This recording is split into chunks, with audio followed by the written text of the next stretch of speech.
Hi hello dear students, कैसे हैं आप लोग। उम्मीद करता हूं कि अच्छे होंगे। तो बच्चों हम लोग 4.2 एक्सरसाइज 4.2 का क्वेश्चन नंबर 3 करेंगे बच्चों, जो आपकी स्क्रीन के सामने है कि ऐसी दो संख्याएं ज्ञात करो जिनका योग 27 और गुणनफल 182 हो। जिनका योग 27 और गुणनफल 182 हो। बच्चों 27 है क्या आपका, 27 है योग, दो संख्याओं का योग 27 है बच्चों। तो बच्चों दो संख्याओं का योग है 27, दो संख्याएं हैं और उनका योग 27 है, टोटल मिलाकर 27 है। अगर बच्चों मैं ये कहूं कि उनमें से एक संख्या 7 हो तो दूसरी संख्या आप ये कहोगे कि सर दूसरी संख्या 20 होगी, और दूसरी संख्या जो 20 होगी उसके लिए हम ऐसे ही तो कह सकते हैं कि जो 20 आया है तुम्हारा, उसके लिए आप ये कहोगे कि 20 कैसे आया, 20 27 माइनस 7 करके आया 27 में से। ये जो हमारी एक संख्या अगर हमने 7 कही तो उस एक संख्या को हमने घटा दिया, टोटल में से उस एक संख्या को हमने घटा दिया, तो दूसरी संख्या हमारे पास 20 आ गई। 27 में से 7 गए तो बच्चों 20 आ गया। इसी तरह बच्चों मैं ये कहूं कि अगर एक संख्या 7 ना होकर बच्चों एक संख्या आपकी 8 होती तो बच्चों दूसरी संख्या फिर आपकी क्या होती। एक संख्या अगर 8 होती तो दूसरी संख्या बच्चों आप कहते कि 27 माइनस 8 होती, जिसको बच्चों हम लोग 19 कहते। अगर मैं ये भी ऐसे भी कह सकता हूं कि अगर एक संख्या बच्चों, अगर एक संख्या 9 होती तो दूसरी संख्या कितनी हो जाती, तो बच्चों दूसरी संख्या 27 माइनस 9 हो जाती, मतलब कि 18 हो जाती। बच्चों ये बात अगर ये लॉजिक समझ में आया है तो हमारा काम हो गया। कैसे काम हो गया कि मैं ये कहूं कि दो संख्याओं का योग अगर 27 है, दो नंबर्स का सम अगर कितना है 27 है, दो नंबर का सम अगर 27 है तो हम ऐसे लेट कर सकते हैं हम कि हमारी जो एक संख्या है वो x हो गई और दूसरी संख्या 27 माइनस x हो गई। अगर मैंने एक संख्या को x लेट किया इसी कॉन्सेप्ट से कि टोटल 27 है, 27 में से एक मैंने कहा कि x है, तो दूसरी संख्या बच्चों 27 माइनस x हो जाएगी। ये बात समझ में आ रही है। तो बच्चों हम इस तरह से मान सकते थे कि माना दोनों में से एक संख्या बराबर x और दूसरी संख्या मानेंगे हम बराबर 27 माइनस x। और ये जो मैंने माना है इसका लॉजिक ये समझाया है अच्छे से, बहुत अच्छे से। ठीक है बच्चों, और इसे बच्चों मैं अब हटा देता हूं, समझ में आ ही गया होगा। अब बच्चों वो ये कह रहा है कि जो आपकी दो संख्याएं हैं उनका गुणनफल, जो आपकी दो संख्याएं हैं उनका गुणनफल 182 है। उनका जो गुणनफल है, दो संख्याओं का गुणनफल वो 182 है।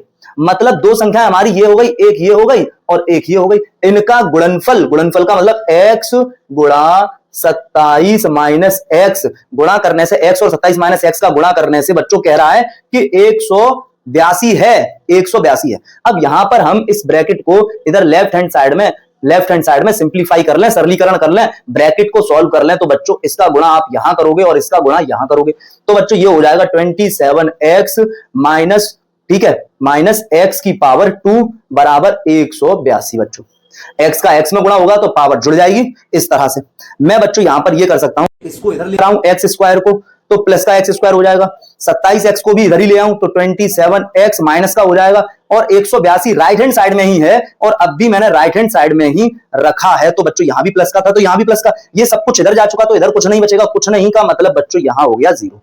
ये बात बच्चों आपके समझ में आई होगी। इसका मतलब अब मैं इसको आगे इस तरह बच्चों लिख सकता हूं कि x square minus 27x plus 182 बराबर 0 बच्चों। और बच्चों अब आप जानते हो यहां से आगे किस तरह करते हैं, बहुत आसानी से और बहुत अच्छे से जानते हो। आप जानते हो कि जब x स्क्वायर का गुणांक 1 होता है तो जो 182 होता है, इस 182 के हम गुणनखंड कर लेते हैं बच्चों। तो बच्चों हम 182 के गुणनखंड कर ले रहे, 182 के गुणनखंड बच्चों हम लोग कर ले रहे। तो 2 निम 18 और 2 एकम 2, और बच्चों 7 एकम 7 और 7 तिया 21, और बच्चों 13 एकम 13, ये बच्चों गुणनखंड आ गए। अब हमको यहां पर क्या करना है, एक्स स्क्वायर ऐसे ही लिखना है, माइनस ऐसे ही लिखना है, 27 की जगह छोड़नी है, फिर एक्स लिखना है, फिर प्लस लिखना है, फिर 182 लिख देना है। सब कुछ तो ऊपर से हमने नोट कर लिया।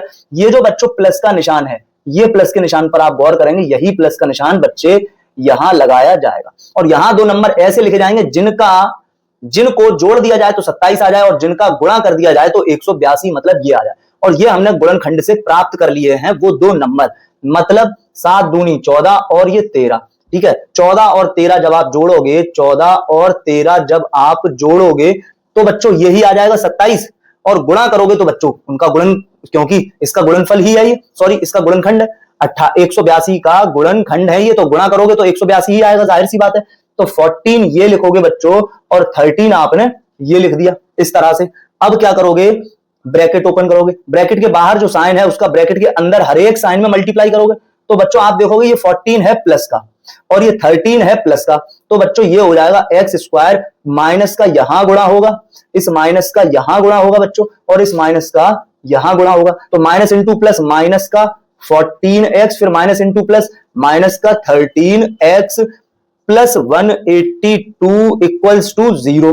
अब यहां से कॉमन लो और यहां से कॉमन लो, यहां पर हम कॉमन लेंगे तो x कॉमन आएगा, तो x माइनस 14 माइनस बच्चों, और अगर 182 को तो बच्चों हम ये लिख सकते हैं ना, 182 को लिख सकते हैं 13 इंटू 14, 13 इंटू 14, 182 को ये लिख सकते हैं। तो बच्चों हम इसका मतलब यहां माइनस का 13 कॉमन लेंगे, माइनस का 13 कॉमन लेंगे तो बच्चों क्या बचेगा यहां पर, एक तो क्योंकि माइनस कॉमन लिया है तो ये जो x वाला टर्म है, ये क्योंकि माइनस का साइन कॉमन लिया है इसलिए ये x वाला टर्म बच्चों आपका प्लस का आएगा, मतलब प्लस का x। और यहां से बच्चों हमने 13 कॉमन लिया क्योंकि इसको हम 13 गुणा 14 लिख सकते हैं, और 13 हमने बाहर ले लिया और वो भी माइनस का बाहर लिया है, तो बच्चों यहां पर जो प्लस का था ये 182, तो ये वाला पार्ट जो बचेगा ये माइनस का बचेगा बच्चों। और हमें ध्यान रहना चाहिए कि ये ब्रैकेट और ये ब्रैकेट सेम आना है, तो x माइनस बच्चों 14 बचेगा, 13 तो बच्चों बाहर चला गया, 13 बाहर चला गया, इक्वल्स टू में 0। अब बच्चों हम इस माइनस के लेफ्ट हैंड साइड में और इस माइनस के राइट हैंड साइड में देखें कि क्या कॉमन है, तो बच्चों आप कहोगे कि x माइनस 14 का पूरा ब्रैकेट कॉमन है, x माइनस 14 का पूरा ब्रैकेट कॉमन है, तो हमने ब्रैकेट कॉमन ले लिया, तो x माइनस 13 बच गया इक्वल्स टू में 0।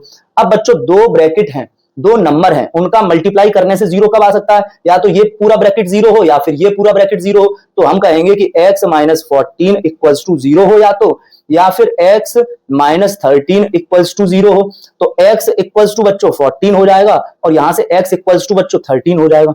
अब बच्चों यही हमारे आंसर हो गई, x की वैल्यू हो गई। अगर बच्चों मैं ये कहूं कि एक संख्या जो x है, x की जगह आप ये कहोगे कि अगर x की जगह बच्चों कहोगे कि 14 है, तो आपकी दूसरी संख्या कितनी हो जाएगी, 27 माइनस 14 हो जाएगी। ठीक है ना बच्चों, 27 माइनस 14 हो जाएगी।